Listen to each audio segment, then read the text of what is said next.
মেহেরবান খোদা, আমি হয়েছি এই রাজ্য পরিচালনা করতে করতে আমি বড্ড ক্লান্ত হয়ে পড়ছি। এদিকে বাদশা আমার জামাই সেদিন দেখতে দেখতে অনেক বড় হয়েছে, তাই মনস্থ করেছি এই রাজ্যের ভার আমার জামালকে দিয়ে নিশ্চিত হতে চাই। এই কে কোথায় আছিস? আমার বাবা জামালকে পাঠিয়ে দে। আমি যাই জামাল, আমাকে তারা ডেকেছিল। আমি যাই। শোনো বাবা জামাল, আমি যে এই রাজ্য পরিচালনা করতে করতে বড্ড ক্লান্ত হয়ে পড়ছি, আমি যাই। তাই মনস্থ করছি আজ থেকে এই রাজ্যের ভার আমি তোমার হাতে তুলে দিতে চাই। বাবা এত বড় রাজ্য আমি কি পরিচালনা করতে পারবো? আমি পারবো না। আমি যাই। আমি পারবো না। বাবা জামাল, তুমি পারবে, আমার দৃঢ় বিশ্বাস। এই রাজ্য পরিচালনা করতে করতে কোনো অসুবিধা হবে না। আমি যাই। আপনি যখন আমাকে অভয় দিচ্ছেন, আপনি যদি আমার পাশে থাকে, তাহলে আমি রাজ্য পরিচালনা করতে এতটুকু পিছপা হবো না। বাবা জামাল, আমি যাই। আমি যেন তোমার কথা শুনে অনেক শান্তি পেলাম। এসো বাপ জামাল, আজ হতে তোমার এই সিংহাসনে আমি বসিয়ে দিলাম।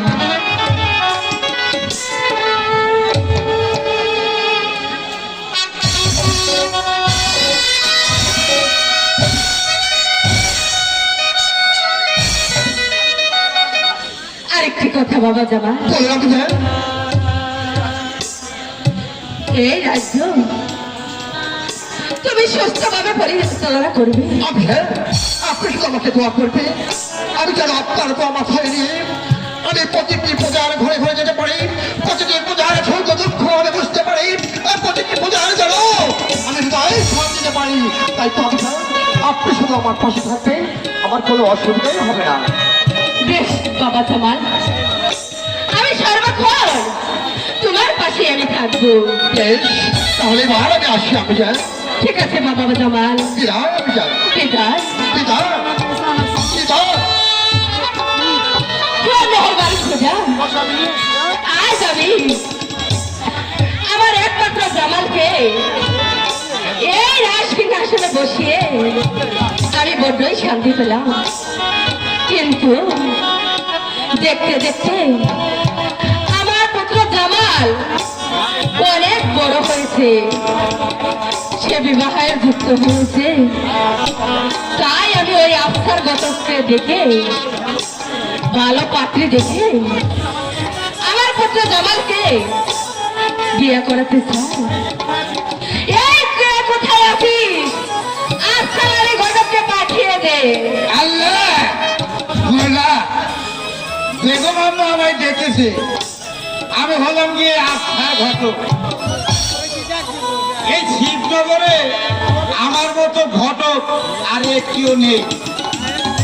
এই যেমন ধরুন গিয়ে মগে হাগে ছেঁড়া বেড়া, শুকাইলে হয় মাটি আর পোড়াইলে হয় ছাই, আমার মতো ঘটক এই শিবনগরে আর একটিও নেই। আমি হলাম গিয়ে অঘটনের ঘটক। যে কাজ কখনো ঘটে না সেটা আমি ওনার ঘটাতে পারি। বেগম আম্মা আমাকে কেন ডেকেছেন? আসসালামু আলাইকুম বেগম আম্মা। ওয়ালাইকুম আসসালাম। শোনো আফসার আলী ঘটক, বলুন আম্মু জান। আমার একমাত্র পুত্র জামাল দেখতে দেখতে অনেক বড় হয়েছে, তো ঠিকই আছে। তাদের তাই তাকে বিবাহ দেওয়ার অনেক প্রয়োজন। সে ভালো। তাই বলছি, তোমার কাছে কি কোনো পাত্র আছে?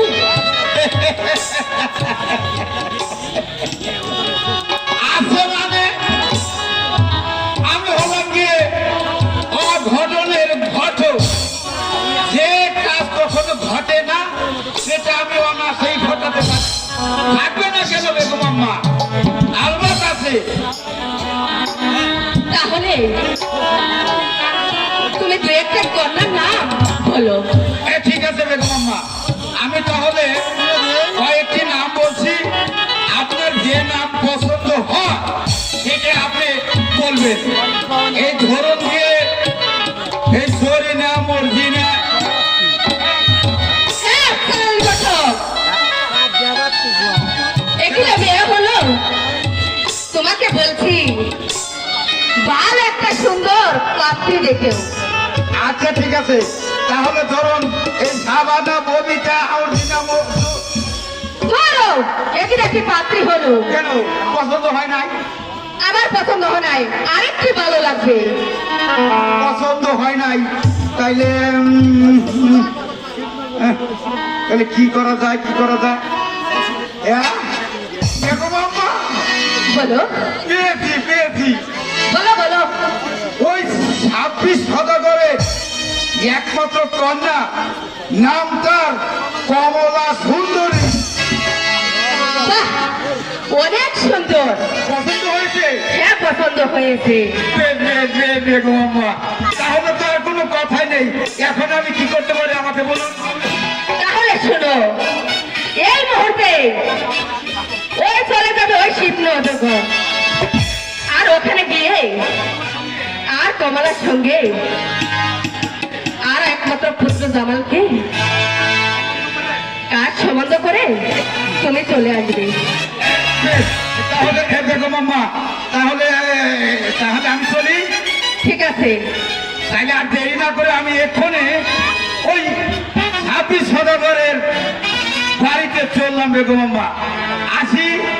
আসসালামু আলাইকুম। ওয়ালাইকুম আসসালাম। হ্যাঁ, মেহেরবান খোঁজা। আফসার আলী ঘটককে পাঠিয়েছি ওই 26 নগরে। তুমি তার সহায় থেকো খোঁজা, তুমি তার সহায় থেকো, তুমি তার সহায় থেকো।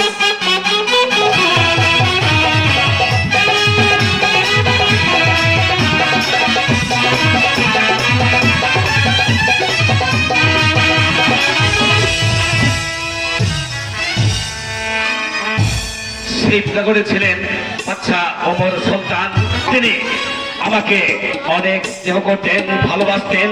তিনি তো আমাকে ভালোবেসে তার ভালোবাসার মাধ্যমে, তার স্নেহের মাধ্যমে আমাকে এই 26 সদাগর বানিয়েছে। আমার ভাগ্যের নির্মম পরিহাস, বাচ্চা ওমর সুলতান আমাকে 26 সদাগর বানিয়ে তারপর তিনি পরলোক গমন করেছেন। তাই তো আমি মেহেরবান খোদা তাআলার কাছে সবিনয় প্রার্থনা করি, মেহেরবান খোদা বাচ্চা ওমর সুলতানকে তুমি বেহেশতে নসিব করে দাও। স্বামী, স্বামী, আপনি এখানে? আপনাকে আমি যে কত জায়গায় খুঁজে এসেছি। কেন বেগম, কি হয়েছে বলো? কি হয়নি তাই বলবো। কি হয়েছে বলো? এই রাজকার্য পরিচালনা করতে করতে আপনি তো দেখছি সবকিছুই ভুলে গেছে। না বেগম না, আমি কোনো কিছুই ভুলে যাইনি। তুমি আমাকে কি বলতে চাও স্পষ্ট ভাষায় তুমি আমাকে খুলে বলো, আমি দেখবো কি ভুলে গেছি। তাহলে শুনুন, দেখতে দেখতে আমার একমাত্র মা মেয়ে কমলা সে যে বড় হয়ে গেছে। বেগম, হ্যাঁ, তুমি মা কমলার জন্য ভেবেছ? না, তুমি কখনো মা কমলার জন্য ভাববে না। কারণ জ্ঞানী লোকেরা বলেছে, যখন মা কমলার বিবাহের ফুল ফুটবে সেদিন ভ্রমর একাই উড়ে আসবে।